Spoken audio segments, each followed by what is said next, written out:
Hey, Joe, how are you today? Really excited to have you on the show. How's everything going? Things are good. Things are good. How are you? I am doing great. So, a little backstory for our guests here. Joe and I are actually personal friends. So, we do go back a couple years. But it's great now to be able to connect on a professional level and hear about what you're doing. Yeah, I'm excited. That said, I mean, I'd love if you could just give it a little intro to yourself. What are you doing and where are you working? Sure. So I am an engineering manager at a company called Alma, and Alma is focused on bringing mental health care to the masses, increasing access to mental health care, and utilizing technology to do so. Um, and our specific kind of viewpoint on that is by empowering mental health care providers to run their practice. So we're building different tools to help them be able to run their business. And yeah, so I'm in engineering management. So I am responsible for making sure the lives of my engineers are happy and content as they work day to day. There's more to it than that, but yeah. That's great. And so, how large is your team that you're working with? So Alma itself is like a company now, like 200, which is wild. Because I think maybe a year or two ago they were like 30 people. But my team is a team of about eight or so, right? Yeah. So we're kind of a classic software development squad in the sense of I'm the engineering manager. There's a product designer, a product manager, and then we have three backend engineers and two front end engineers. Six, seven, eight. I think that's eight. Work. Sweet. Awesome. So I know I want to dive into the platform a bit more, but before we do that, I know Hmm. we spoke before this, and one of the really interesting points of this topic and what you're doing is just how relevant mental health is right now. I think the Hmm. past 2 years really put a highlight on how important it is to really take care of yourself. And I feel like a lot of people, myself included, maybe never experienced mental health the same way that we have been in isolation for the past 2 years. Yeah. So, I mean, that said, I'd love to just get your take on how mental health has affected maybe your industry as a whole and what Alma's doing. Yeah. I mean, I think no one is talking about mental health more than they are now, in all aspects, I think, of most people's professional life, if you will. It's in everything I think a lot of companies are doing. They're thinking about workers. We've all gone through, a collective traumatic experience, and I think it's opened a lot of people's eyes up to like what they care about, and a lot of people want to make sure their workplace is reflective of that, um, and that their employees are caring about them and caring about their mental health. So I think like it's affected us in that sense, which I think is general. That you if you're running a company, if you're leading a team, you need to care about like the mental health of your employees. um, in terms of Alma though, it always sounds really dark, but it's kind of like a business is booming kind of situation where with mental health being such a prevalent part of everyday conversation, and the need for it being so evident after being in this pandemic for years, is that what's very evident is that people are looking for mental health care, and that like the demand is there. I think our strategy is figuring out how to make sure the supply is there, if you will, because I think the interesting thing about therapy and mental health care is that like you need to find a good fit of a provider to like what your needs are. There's all different types of providers. The things that you talk with your mental health care provider, super personal, so you want to make sure it's someone that you trust. And so we are just trying to figure out how we can build a network of a diverse set of providers that can service the needs of everyone that we have. um yeah, I don't know, I can talk more about other things too, but it's at the top of my mind. Yeah, I know that's a funny way you put it, that business is booming, Yeah. unfortunately, but it's great that there's platforms like Alma that make resources really available, much more so than they were previously. And Yeah. so I know in the history of Alma, and correct me if I'm wrong, it began geared more towards a brick and mortar setup, and now it's more of Yeah. a digital online platform. Can you speak about that a little bit? Yeah, for sure. So the pandemic itself, that's like what shifted Alma's business. So, Alma's original mission has always been to increase access to quality and affordable care. And we did that through supporting mental health care providers in running their businesses. And so, if you think pre pandemic times, traditional therapy was done in person, like pretty much across the board. The idea of teletherapy was pretty new and pretty isolated to, like the Better Health or the Talk Spaces, which kind of are like the Ubers for therapy, if you will.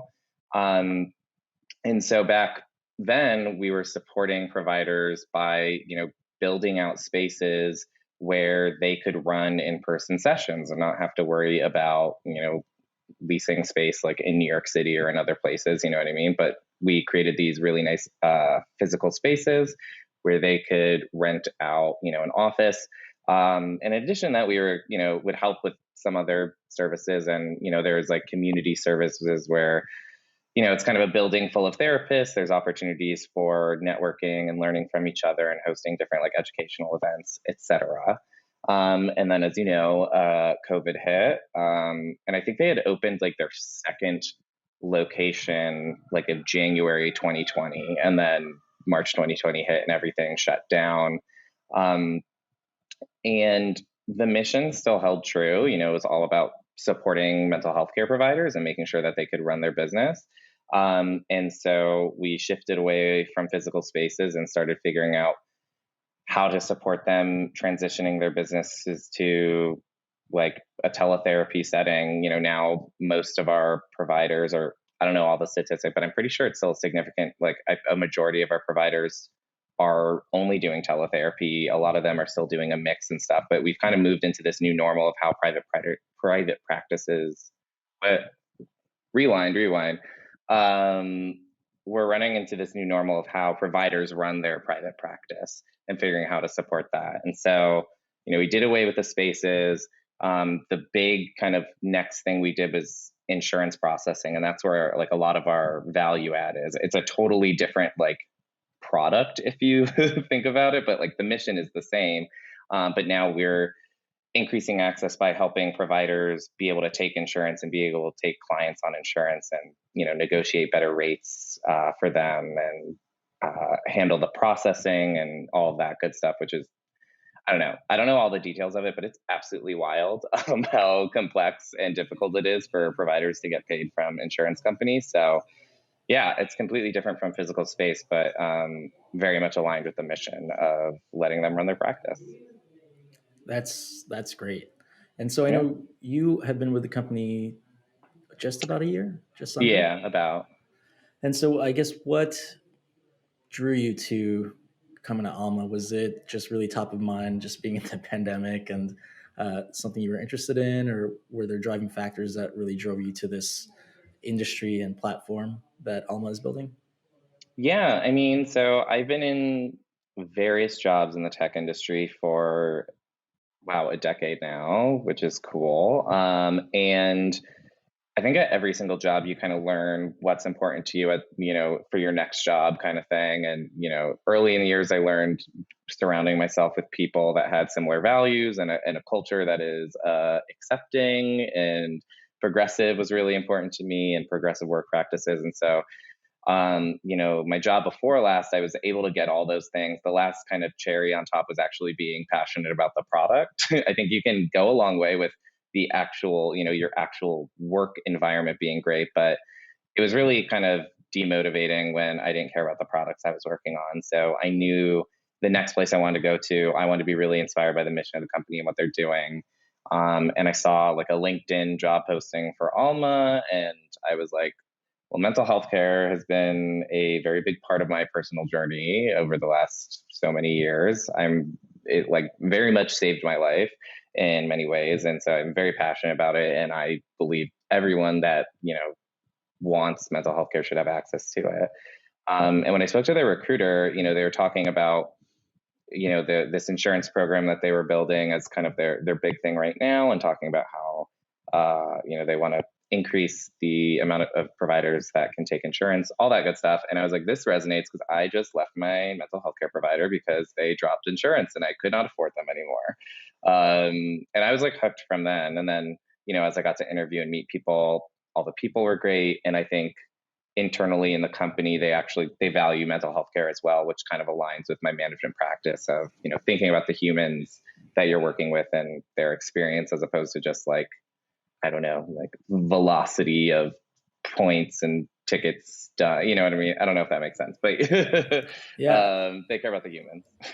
that is actually a really good point and kind of really brings me to the next point that I wanted to ask you about. So, Hmm. obviously, as a platform, Alma focuses on mental health, but you had mentioned that even internally, the idea of mental health and supporting your employees is really important to Hmm.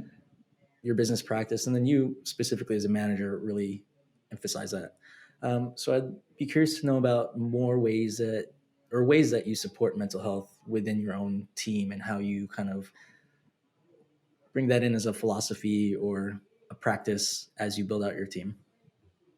Yeah. It really comes down to like how I build relationships with my reports. And I mean, taking a step back, the main goal I think of myself as a manager is to ensure every individual that is on my team is supported and is content with their work and is able to come to work and be happy and progress in their career. There's other parts of management that kind of take a step away from that, making sure a team runs well, making sure the department has all it needs, but like the foundational part is the individual. Um, and I think classically, if you will, or more traditional work environments, the idea of your mental state or your personal life, things happening in the world, like coming into your work life, were thought of as like a big no. It's like, okay, if you have things happening, you keep that outside of the workplace. You just come into the workplace and like get your work done. And that makes no sense to me. It just is not realistic. Um, and so try to create like a very genuine relationship and a trusting relationship with my reports so that they know that they can come to me with any kind of issue that is affecting them, um, and affecting their ability to work and be content in the workplace. Um, that's like kind of abstract, but that's the foundational way I think about like supporting the mental health of my employees is like they know it's so easy at a place like Alma because it's a mental health company that it's really easy to, promote that. But all my reports know that if anything is going on with them, that they can come to me and we can talk about it, even if it's just kind of like a sprinkling of effect on their work. I just want to know how they need to be supported. I always use the example of like, it was like months into when I had my first management gig, when one of my reports, he was like fresh out of college, came to me in a one-on-one and told me that his girlfriend had broke up with him and he couldn't focus. And I was just like, did not expect that to come across my plate. I was like, oh my God, what do I do? But we talked about it. We talked about how it was affecting his work, and he felt safe like bringing that to the table.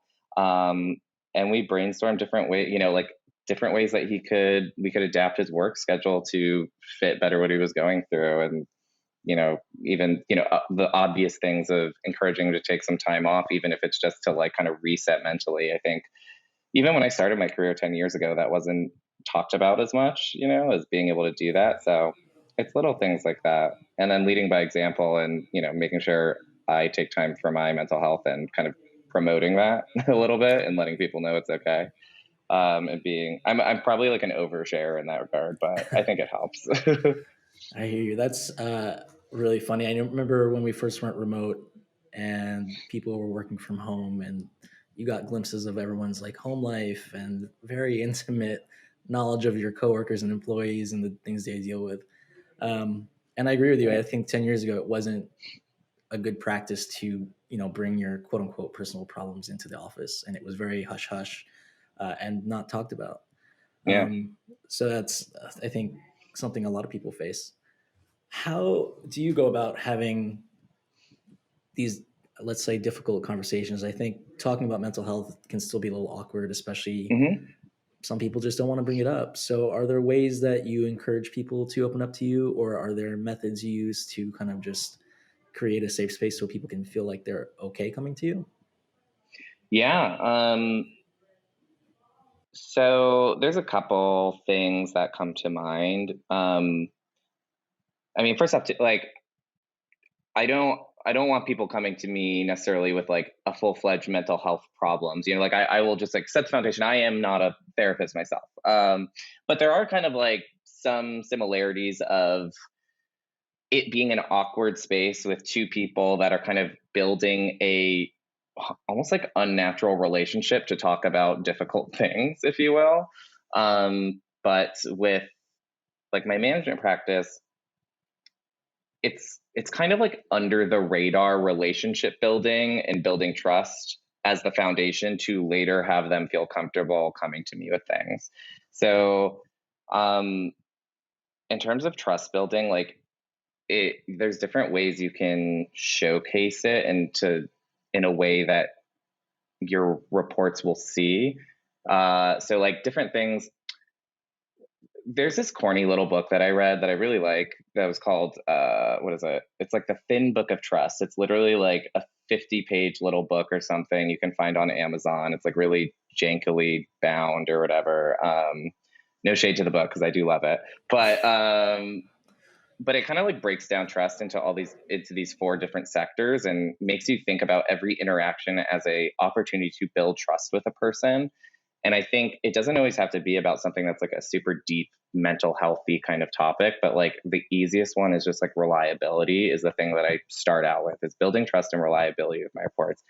They say they need something done, I get it done, I over communicate to them on the progress of things. Little things like that is like the beginnings of building trust in that kind of like logistics arena of reliability. And then you can get into these more abstract arenas of trust building, like sincerity and showing empathy and things. Like I will open up about things I'm going through, or I'm really open about like my sincere care and how they're doing. I ask them about their day. All these little things just start to build up a relationship where it seems like it's genuine. Um, and it's not fake. It sounds like gross because it's like there is like a tactical nature to it, but it's less like it's very intentional. And I think that's the important thing. I think like if you just like allow to like try to be like laid back and let a relationship just form, it might like take too long, or you might not build that trust as quickly as you need to be able to support those people. So I take a lot of intentional kind of like logical and intentional steps to building a relationship, to building that trust, and like try really hard to get them to know that like I care about them, I'm reliable, I'm here for them. And that sounds sets up the foundation for them to come to me later. Got Hopefully it. that made sense. Yeah, no, that made a lot of sense. And I was going to follow up and ask, now that we are in this, I guess, hybrid world of a lot of people working from home and remote, and the whole in person office is not necessarily forefront and center, do you Mhm. feel that being remote has helped these types of conversations? Are people more comfortable having these over Zoom calls? Or has the hybrid remote situation kind of really made things more difficult in terms of building trust, having these talks with teams, etc.? I think it's so much harder. That is probably the hardest thing since remote world, is like building these connections with people, because um, like so much of it, again, it's like relationship building. It's so hard to have like, okay, here's our 30 minutes of set aside like relationship building time. Like so much of it happens organically in physical space, I think. Like um, one-on-ones are important, but it's usually complemented by being in the office and just chit chatting at the snack counter and all of that stuff. And so um, I can't speak to how comfortable they are. I do think there's some like, niceness and the flexibility of being able to be in your own space that offers comfort. But again, like it's really about building a relationship, and like this is the only relationships I think in the history that we've built like over a digital platform. Even if you're like dating someone and you meet on like a dating app, you usually at some point meet in real life.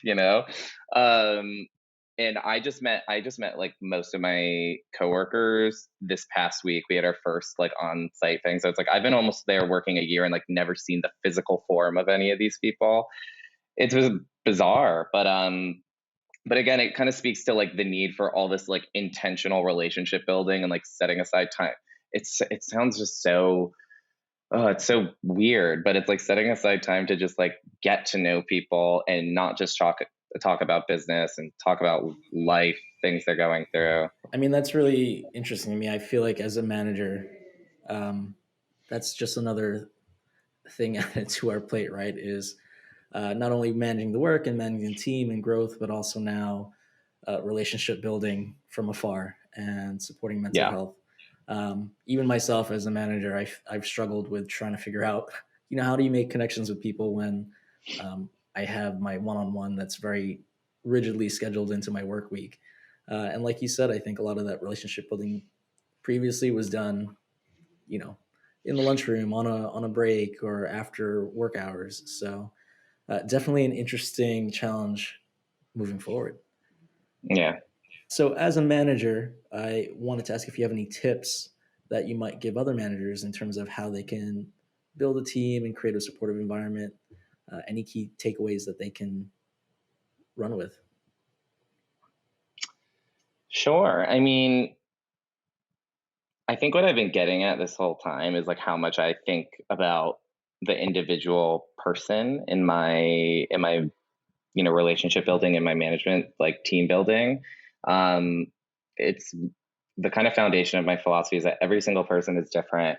Understanding what their needs are, they're going to be different. Understanding how to communicate with them is going to be different. And so, spending the time to get to know each individual, and build a space where they can come to you to teach you how to manage them is my goal. And I even like have like a questionnaire that I send to every new report that I get on, uh, asking them like different kind of things on how to manage them best. And then I put it side by side with examples of my own answers so that they know kind of the type of things I'm looking for and like the safety of what they can put out there. Like, for example, I talk about how, there's a section of this questionnaire that I have is like, is there any random thing you want me to know about you that could help you better support you in the workplace? And I put as like my example is I get super anxious. You know about this specifically. Or I get very anxious in very like hot environments, because I overheat. I get really nervous. I start sweating, and so like I'm like I can't like public speak in a any like I need if I ever have to have a public speaking thing, it needs to be like an ice cold room. I usually have a fan with me. You can see this. I have my fan right now that keeps me cold. Like I'm like that is my biggest anxiety thing in the workplace, and I'm like I need the people I work with to know it so that they don't, push me into a situation I'm uncomfortable with.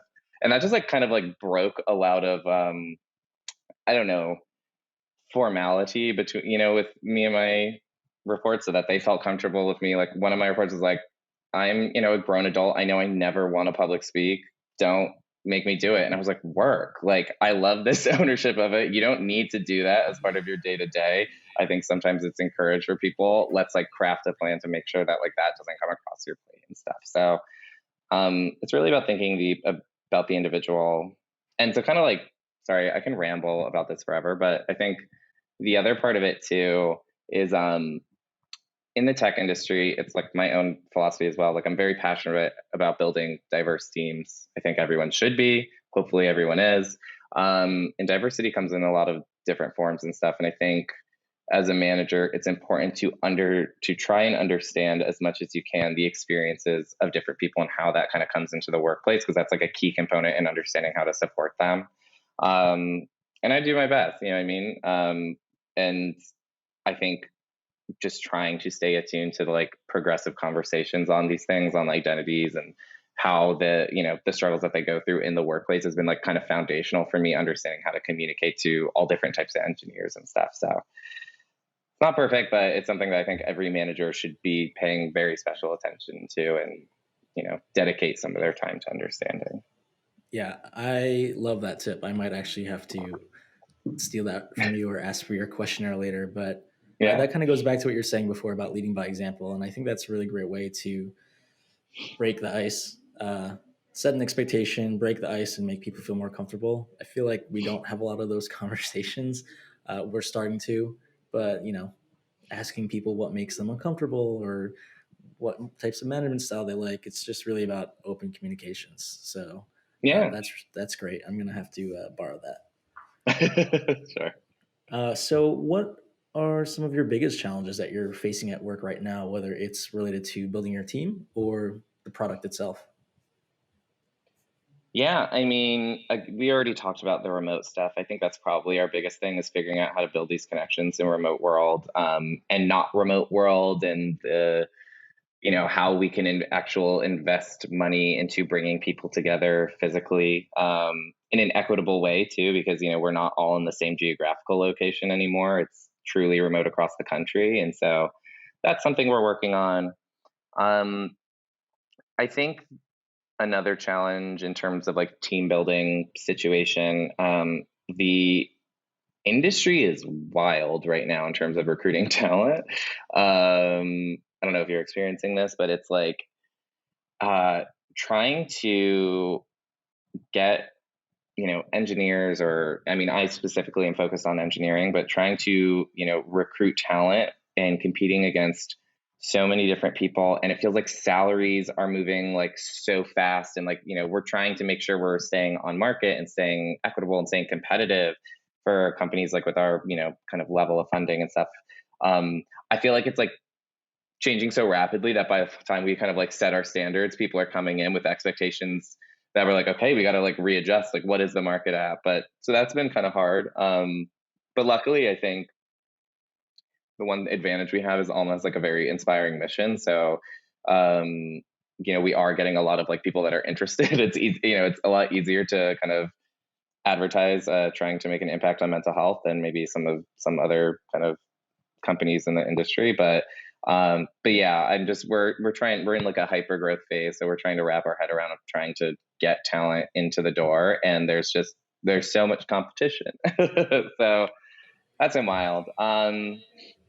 In terms of product and stuff, I think our big, I mean, we're like a Series C, company. We've been around for like 4 years or something. We're in this growth plan where, we've proved the concept of our business. There's definite need for it, and so now we're trying to scale. And so I think it's the classic startup story of, you built out stuff that supported kind of your needs in the beginning to hit the ground running, and now as we are, almost expanding to, I think we officially have providers licensed in all 50 states. So there's now like an ability to see a provider in all 50 states. We're getting more and more, clients on the platform. That's more and more insurance claim processing. Everything's just scaling, and so now re-looking at where we need to invest to make sure that we can handle all that load, like from a technological perspective, is something that I'm keeping my eye on as we grow. So yeah, there's something. I don't know. Yeah, no, that's awesome. And I was going to ask, you kind of led me right to it, but how do you think technology and platforms like Alma will have an effect on how we address mental health in the future? It's interesting. I think like, so the main thing is access, and I think technology does that across like many industries. It's just increasing access.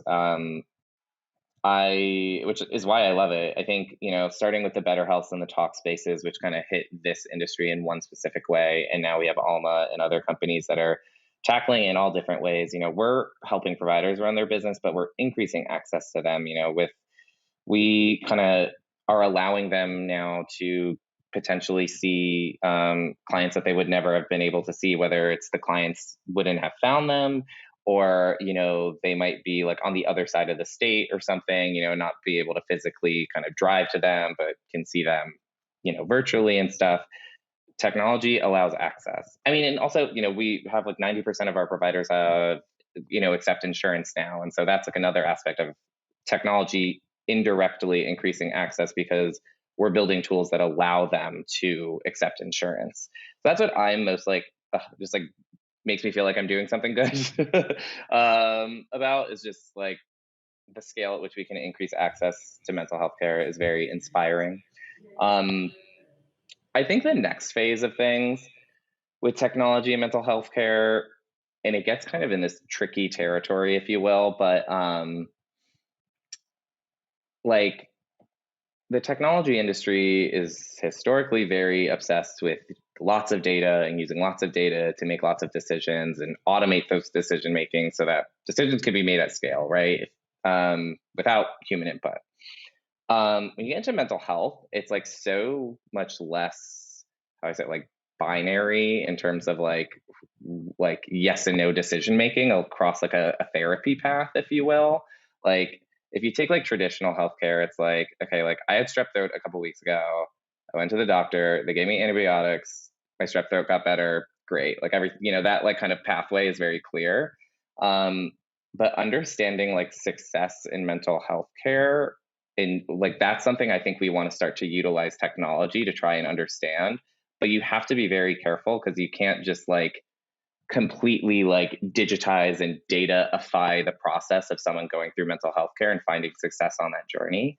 You have to make sure that the human element is still incorporated. So I think the next big step is understanding how to utilize technology to like understand and increase like good outcomes in mental health care and therapy, um, but not like losing the human connection in that experience, if that makes sense at all.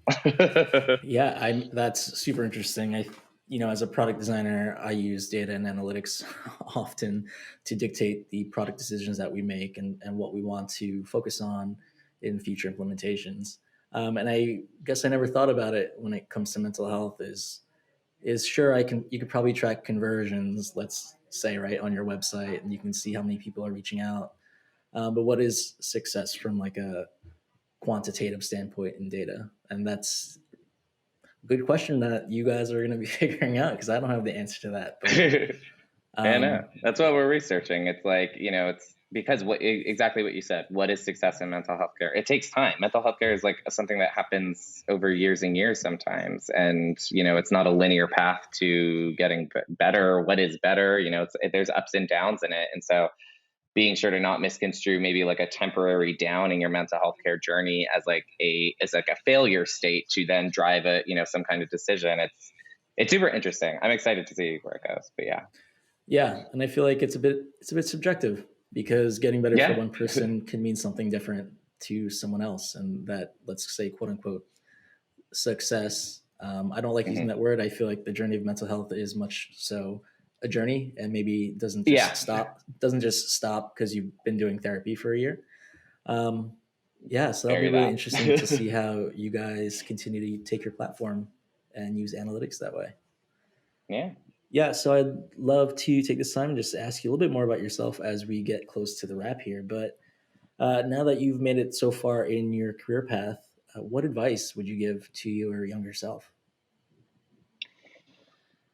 Oh, what advice would I give to my younger self? So, I mean, it's very specific to me, but this is the question. I started off as an engineer and I was solid at it. But I got very discouraged along the way because I just like wasn't like many other engineers. I wasn't interested in doing a lot of the same things. And like, I wasn't like building projects on my free time on the weekends. That sounds like absolutely horrible. But I liked that it was a tool I could use to get interesting things done. And at a certain point in my career, working at startups, there were other things that need to get done to make like the departments run. And I started kind of taking on those tasks and like leaving behind some of my more engineering-y tasks, if you will, like more of my coding things. And I held like a lot of guilt around that because I was like, felt like I was like secretly trying to get out of doing my job. And I was like, what was I doing? And it took my manager, who was like the co-founder of the startup I was at the time when I transitioned into management, to like point out that this is like a manager path, which like I don't know. Nowadays, I think like conversations around like career pathways in engineering is much more visible. But when I started, like I don't know, there's a lot of bad management in the industry and not clear understanding of what success can look like. And I think had I understood that pathway and embraced it and felt less guilt, like I would have felt so much better in my career. Because now I'm very much thriving by taking a step away from the technology, like, being a programmer and learning how to support the rest of the team. And it's a specific skill set that actually makes me valuable. And for a long time, I thought it was detracted from my abilities. Like I thought it was, I just didn't know it was an opportunity. So I wish I knew the kind of opportunities I could have and to lean into them even sooner. So yeah, That's great. Hindsight's 2020, right? I feel the same way very sometimes. that. So I know we cover a lot of information in these conversations, and what we're trying to do now is wrap up our episode with what we're calling a Majestyk Bite. So if you Hmm. wouldn't mind, can you share a number one takeaway that our audience can walk away with or absorb from our conversation today? Yes, I thinking about like everything we talked about today. I think the kind of like summarizing point that hits kind of all cylinders is to never like stop thinking about the human. And I think that's like both in my management practice, building products practice, everything. I think like in technology, sometimes we can forget the human aspect of all the work we do, whether it's our users or as like a manager, the individual people I'm working with. Um, that's the thing I always try to hold with me whenever I'm trying to figure out a problem is to like remember the human behind whatever I'm doing because that's what inspires me, and I think it's what we should be doing. So yeah, just always think about the human. That is fantastic. I feel, especially working remote, it's easy to just get bogged down by the Slack messages and all of the digital communications, and forget that there is someone at the other end of that message or phone call or line or whatever it might be. Awesome. Well, thanks, Joe. Before we say goodbye, is there anywhere people can go to find out more information about you and or your company? Sure. So you can go to helloalma.com to learn more about Alma, and definitely check out our careers page. I'm hiring a million things. Would love to have you. And then for me, I guess you can connect with me on LinkedIn. Is that a thing I say? I don't know. That Joe is, and Forzano on LinkedIn. we'll share your LinkedIn as part of our post as well, so people can find you. Yeah, Joe, thanks sweet. so much for being on the show today. It was really great talking to you and learning more about what you're doing, as well as kind of unpacking mental health and technology. Yeah, thank you for having me. It was super fun. Awesome. Thanks, and have a good one.